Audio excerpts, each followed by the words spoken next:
नमस्कार, the credible news में आपका स्वागत है। मैं हूं शालिनी। पीएम नरेंद्र मोदी ने कल शाम राष्ट्र के नाम एक संबोधन किया, जिसमें उन्होंने कहा कि कल से जीएसटी बचत उत्सव शुरू हो रहा है।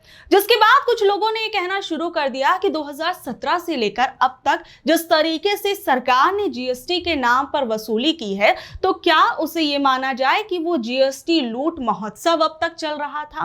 और जिस तरीके से अब जीएसटी की दरों को सरकार ने कम कर दिया है, इसे लेकर भी कुछ लोग अभी से सरकार का मास्टर स्ट्रोक बता रहे हैं। और अगर यही सरकार नोटबंदी ले आती है तो इसे मास्टर स्ट्रोक बताया जाता है, और अगर यही सरकार नोटबंदी हटा देती है तो इसे मास्टर स्ट्रोक बताया जाता है। अगर यही सरकार जीएसटी की नई दरें लागू कर देती है तो इसे मास्टर स्ट्रोक बताया जाता है, और यही सरकार अपनी दरों को फिर से कम कर देती है तो भी इसे मास्टर स्ट्रोक बताया जाता है। और जिस तरीके से अब अमेरिका की तरफ से भारत के ऊपर टैरिफ लगाए गए, कुछ भक्तगण इसे भी मास्टर स्ट्रोक बता रहे थे। वहीं अगर यही टैरिफ जो है कुछ समय बाद अगर हटा दिया जाता है तो कुछ भक्तगण इसे भी मास्टर स्ट्रोक बताएंगे। क्योंकि देखिए, जिस तरीके से कल पीएम नरेंद्र मोदी ने अपने संबोधन के अंदर जीएसटी की नई दरों के बारे में बताया कि देखिए किस तरीके से इससे देश को फायदा होगा, देश का जो मिडिल क्लास है उसको इससे सबसे ज्यादा फायदा होने वाला है। साथ ही में एक और चीज पर पीएम नरेंद्र मोदी ज्ञान देते हुए नजर आए। उन्होंने कहा कि देश में ज्यादा से ज्यादा स्वदेशी चीजों का इस्तेमाल किया जाना चाहिए, और इसे लेकर फिर एक बार विपक्ष पीएम नरेंद्र मोदी पर हमलावर होने लगा कि आखिर में जो पीएम नरेंद्र मोदी स्वदेशी की बातें कर रहे हैं, आखिर में अगर उनके ऊपर से नीचे तक अगर उन्हें देखा जाए तो वो खुद न जाने कितनी चीजें विदेशों के इस्तेमाल करते हैं। जिसमें विपक्ष ने बताया कि देखिए किस तरीके से पीएम नरेंद्र मोदी की घड़ी, उनका जूता, उनका चश्मा, वो सब किस तरीके से विदेशी है। और अब जिस तरीके से जीएसटी की जो नई दरें लागू की गई हैं, इसे लेकर विपक्ष अब लगातार पीएम नरेंद्र मोदी पर और बीजेपी पर निशाना साध रहा है। और वहीं इस पूरे मामले को लेकर विपक्ष के नेता मल्लिकार्जुन खड़गे, उन्होंने तो कल सोशल मीडिया पर एक पोस्ट लिखी जिसके अंदर उन्होंने कहा कि 100 चूहे खाकर बिल्ली हज को चली। मल्लिकार्जुन खड़गे ने कहा, जी आपकी सरकार ने कांग्रेस की सरल और कुशल जीएसटी के बजाय अलग अलग 9 स्लैब में वसूली कर गब्बर सिंह टैक्स लगाया और 8 साल में 55 लाख करोड़ से ज्यादा वसूले। अब आप 2.5 लाख करोड़ के बचत उत्सव की बात करके जनता को गहरे घाव देने के बाद मामूली बैंडेड लगाने की बात कर रहे हैं। जनता कभी नहीं भूलेगी कि आपने उनके दाल चावल, अनाज, पेंसिल, किताबें, इलाज और किसानों के ट्रैक्टर सब पर जीएसटी वसूला है। आपकी सरकार को तो जनता से माफी मांगनी चाहिए। वहीं पीएम नरेंद्र मोदी के कल के भाषण को लेकर संजय सिंह, आम आदमी पार्टी के नेता, उन्होंने क्या कुछ कहा, जरा सुनिए।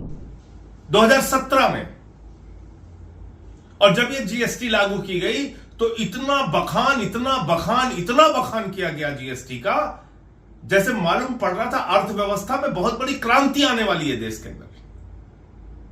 हम लोग चिल्ला रहे थे, कह रहे थे कि ये गलत हो रहा है। नहीं सुनी गई बात। मिडिल क्लास की कमर तोड़ दी गई, आम आदमी की कमर तोड़ दी गई। लाखों करोड़ रुपए टैक्स का बोझ इस देश की जनता के ऊपर लादा गया, जानबूझ के लादा गया, और तब बताया गया जश्न मनाइए, खुश हो जाइए कि आपका टैक्स बढ़ाया जा रहा है। यह हुआ इस देश के अंदर। और जीएसटी के नियमों में 1-2 बार नहीं, सैकड़ों बार बदलाव करने पड़े।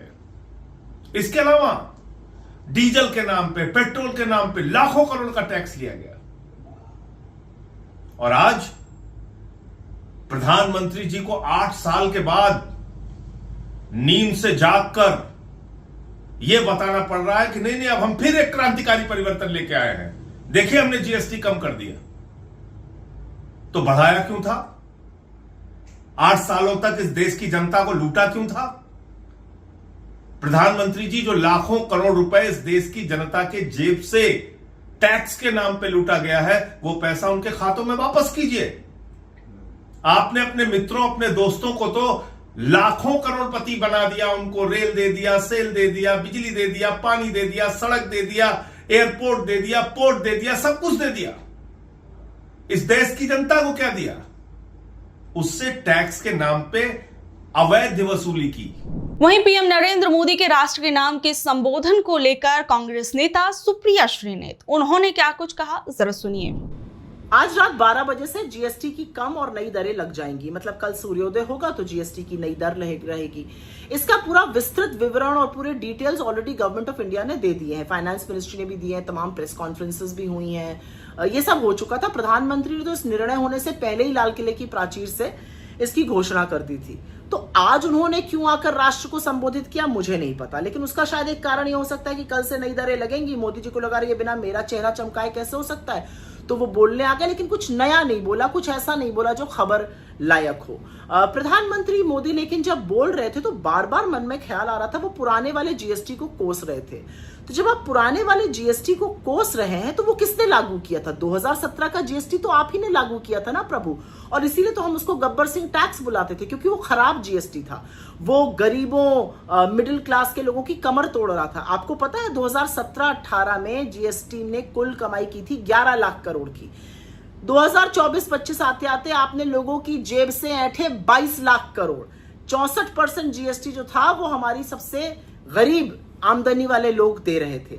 मोदी जी कभी कभी आप ऐसी बात करते हैं, आपने कहा कि त्योहार में, इस त्योहार के मौसम में लोगों का मुंह मीठा हो जाएगा, तो 8 साल से लोगों के मुंह में कड़वाहट क्यों खोल रहे थे? जीएसटी आपने पढ़ाई पर लगाया, दवाई पर लगाया, हॉस्पिटल पे लगाया, आपने आटे दही, किस चीज पर जीएसटी नहीं लगाया? खैर, आपने अंततोगत्वा किया वही जो राहुल जी ने कहा था कि 18% स्टैंडर्ड रेट से ऊपर कोई रेट नहीं होना चाहिए। किया आपने वही जो राहुल जी ने कहा था।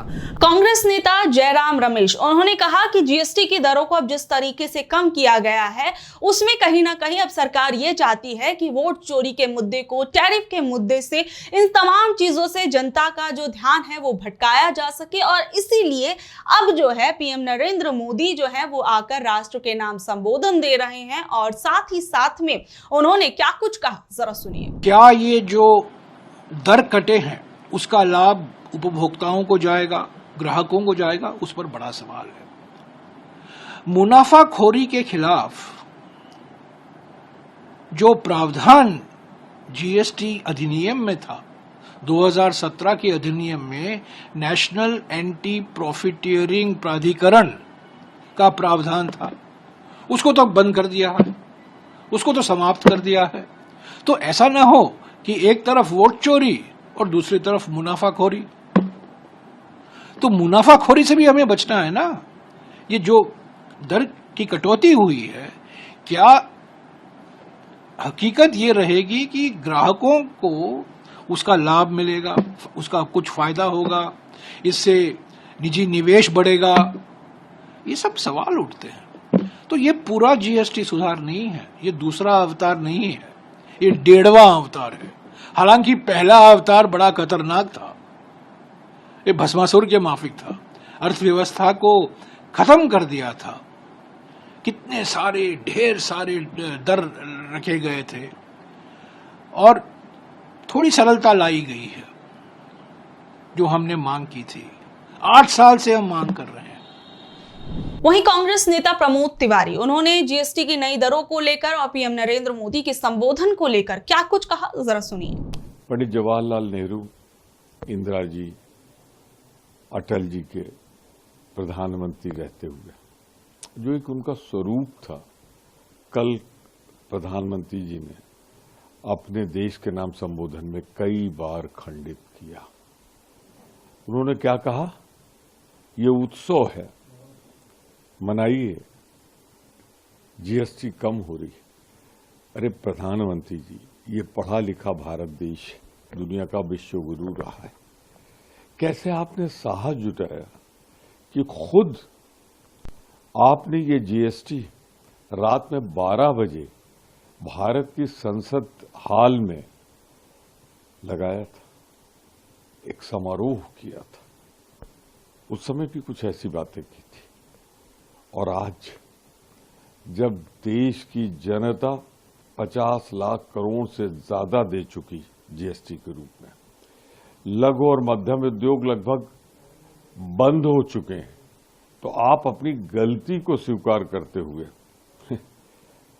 क्या बोल रहे हैं आप? अरे सवाल सीधा सा ये है, इसे बढ़ाया किसने था? 8 साल तक बढ़ाकर देश पर बोझ कौन बना रहा? कल आपको राष्ट्र से माफी मांगनी चाहिए थी। पहले से ही कांग्रेस और विपक्ष कह रहा था कि ये एक स्लैब में होना चाहिए, 1 नेशन 1 टैक्स, 2 स्लैब में करिए, लेकिन आपने इसे तीन स्वरूप में किया और जमकर गरीब मध्यम क्लास देशवासियों को लूटा। और अब आप में ये साहस कि आप कह रहे हैं लोगों से कि उत्सव मनाओ छूटकर, वाह प्रधानमंत्री जी, ये साहस सिर्फ आप ही दिखा सकते थे देश के सामने। और इसीलिए कल आपका चेहरा बता रहा था कि जो आप बोल रहे हैं न उसमें आत्मबल है और न साहस है और न आत्मविश्वास। इसी के साथ हमारे चैनल को लाइक करें, शेयर करें, सब्सक्राइब करें। धन्यवाद।